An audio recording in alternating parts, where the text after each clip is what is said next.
योनियों के बाद मनुष्य की धरती पर भेजा है, तो हमें स्वस्थ जीवन जीने के लिए भेजा है। जिससे स्वस्थ जीवन की जो कल्पना की गई है आयुर्वेद में या ऋषि मुनियों के द्वारा, वो इसलिए की गई है कि आप एक समाज के संसाधन हैं, एक देश के संसाधन हैं, रिसोर्सेज हैं आप। यदि आप खुद ही खराब हैं, आप खुद ही इनएक्टिव हैं, या आप खुद ही इस प्रकार की क्रिया में लगे हुए हैं जहाँ आपको इतना सक्षम होना है कि आप आने वाली पीढ़ी को कुछ अच्छा दे के जाए।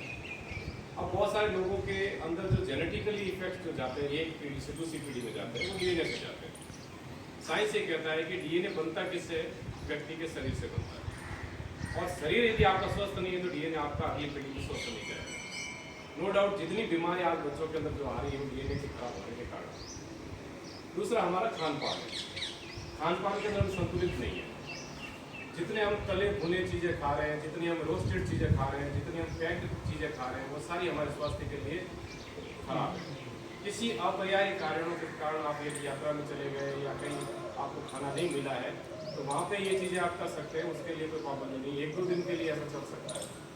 लेकिन आप डेली यदि बच्चों को बिस्किट खिला रहे हैं, बिस्किट पाम ऑयल से बनता है ना। दूसरी आप यदि क्रीम है, बटर है, आपको अभी आप होटल पे गए होंगे, लोग बोलते हैं कि आपको रोटी चोपड़ी हुई चाहिए, बिना चोपड़ी हुई चाहिए, तो वो कहते हैं साहब चोपड़ी हुई लाओ, तो बटर से चोपड़ते हैं। वो बटर नहीं होता, वास्तव में पाम ऑयल से बना होता है। आप कभी भी यदि अमूल का बटर या उसका बटर आप यूज़ करोगे तो उसमें नेचुरली उसमें लिखा रहता है क्या इंग्रीडिएंट उसमें मिला हुआ है।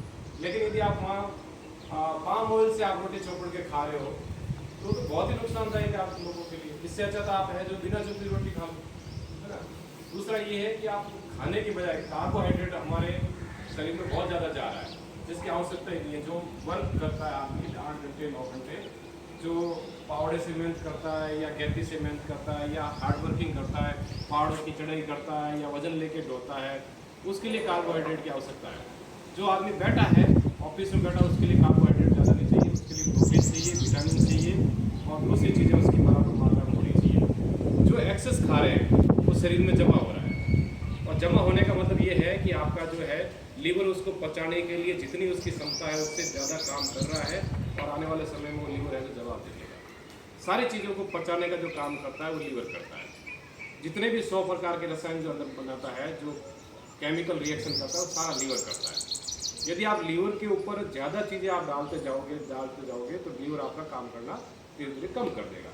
और जितनी भी शरीर के अंदर जो एक्सेस चीज़ें इकट्ठी हो रही है, चाहे वो पथरी बन रही हो आपके, चाहे वो कहीं गांठ बन रही हो, रसोली बन रही हो, फाइब्रॉइड बन रहा हो, चाहे आपका ट्यूमर बन रहा हो, चाहे आपका कोई भी जो कई बार बोलते हैं कि ये तो मेरे मैद हो गया, है ना। ये सारी चीज़ें जो क्या है शरीर में एक्सेस चीज़ें, ये नहीं होनी चाहिए। तो एक तो बराबर नींद आनी चाहिए अपन को, 7 से 8 घंटे आपको नींद लेनी है, चाहे दिन में 2 घंटे ले तो रात को 6 घंटे आपको नींद आनी चाहिए।